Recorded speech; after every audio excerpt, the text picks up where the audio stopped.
My name is Andy Hornby, photographer and vlogger. 17 years ago I started teaching myself photography. Today I travel the UK as a professional wedding photographer, landscape photographer and filmmaker. Learn from my experiences, my mistakes and my tips and advice. Okay, welcome to another video. I'm at home, as you can see. I did a poll on my social media the other day and asking kind of what people would like to see from me going ahead in 2020.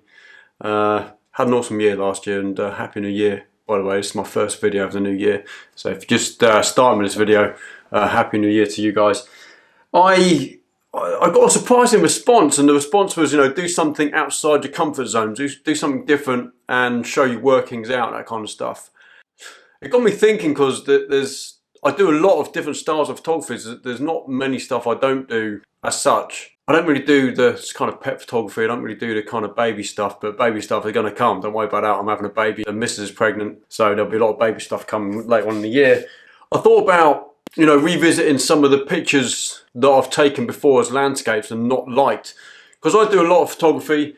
I don't post as much on my social media as I used to. And that's not because I'm not shooting. It's mainly because I'm not always liking what I take.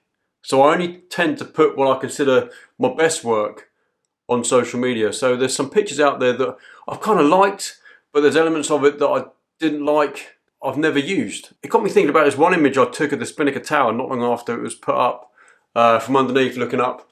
And I wondered whether there's a way I could re-edit it and post it and see what kind of response I got. And actually the response is brilliant. This picture that I'm showing you now is that picture. And it was born out of a picture that I didn't like, mainly because it was midday. I don't shoot a lot during the day. You know, if you watch my channel, you know I'm not a big fan of shooting in the midday sun. And harsh shadows, harsh highlights. At the time it was painted white as well, the Spinnaker Tower. I didn't end up doing anything with that picture. And it got me thinking, is there a way of editing this? I saw a video not so long ago somewhere. I think it might have been on YouTube, and it kind of visits the idea that as a photographer, if you don't like an image, turn it black and white and see what you get. You know, pump up the contrast and see if you like it. And it's a big thing for wedding photography when, you know, you take a picture in a really dark church, doesn't come out too nice, or it's a bit grainy because you had to bump up the ISO. You don't like it as a photographer because technically it's not a very good image, but you know, compositionally it might look good. The couple or whoever's in the picture might stand out, and it might be appealing visually. Turn it black and white, bingo.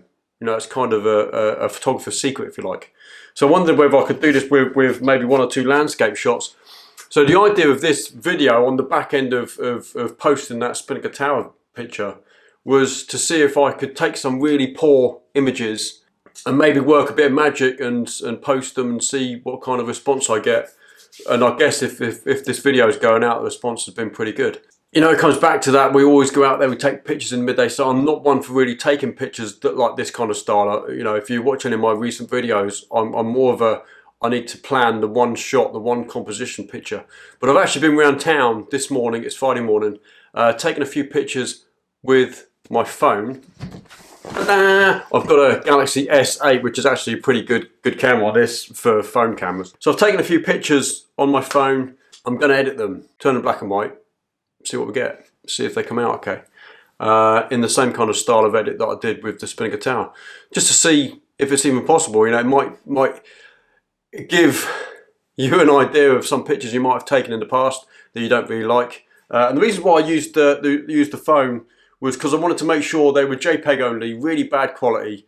It's not bad quality because it's a pretty good phone. But in terms of comparison to DSLR or mirrorless camera, the sensor on these things isn't that great. If I'm posting to social media, I don't mind too much. And that's where these are going to go. They're going to go on my Facebook and on my Instagram and clearly on YouTube. I want to see if I can take some, you know, comparatively poor images on my phone in JPEG and work some magic. That's what we're going to do. So hang around, because in a minute I'm going to show you the pictures that I took. I've done a little bit of video of where I was. You will notice a few things about these pictures. The first one is they're all shooting up at buildings. These are going to be architectural pictures. The buildings that I've mainly gone for the kind of square cut, you know, your buildings that are very square, very angular, are going to be easier to work with in Photoshop. Just a few things to think about. Taking pictures of buildings straight on the ground, all that kind of stuff. It's going to have a lot of crap and stuff in there that's going to be really difficult to edit in black and white. May look good as street photography, but that's not what this is. This is going to be landscape type of cityscape pictures. They're not going to be street photography. Bear that in mind if you think about revisiting some of your old images. If this kind of edit may not work for street photography, it's mainly shooting up at buildings, getting those angular corners and stuff against the sky, because the sky I'm actually going to probably take out most of them. Add a little bit of a long exposure effect using other images, other sky images with clouds and stuff. The reasons why I'm going to do that, and a lot of people may not like this, and it does seem overworked, over edited, and I know it's not a style of photography that people like. It's not a style of editing that some people like, and that's fine. My photography is very subjective. I've often taken out the sky and moved it and replaced it with something else. You may not even know some of my pictures on my Instagram. You may not even know that the sky has been edited because I haven't told you. In these, I am telling you, so there's going to be a lot of people out there that are going to think that it's really bad and it's and that's fine. It's fine. It's subjective. If that's your opinion, I respect that. But it's my photography and it's what I want to do, and it's how these pictures are going to be edited. Just so you know ahead of time, the idea of turning these into what seemed like long exposure photography, because it's another way, I've said it before, I love my long exposure photography when I do it in camera. I love it because it adds another dimension to the images that other people are getting, and that's kind of what I'm going to go for here. These are very simple images taken on a very simple camera in a phone, JPEG only, and I'm going to turn them into something a little bit magical, hopefully. So stick around, and you're going to see the process of me processing one of these images next, and then after that I'm going to show you the images that I've taken completely. So here are the locations that I've been to. You'll see the little bit of video and the snapshot I've taken on my phone of those places, and at the end of this video hang around because you'll see the edited version of those pictures. So hopefully you enjoy this. I'm going to say goodbye now. Stick around though, because you're going to see an edit of one of these images now. And if you like this video and you like the edits coming up, please whack a thumbs up. That's always going to help. If you've got any questions or any comments, please leave them down below. Always happy to answer constructive criticism, or if you have any questions about what I've done, the process, if you missed something or I've missed something, let me know.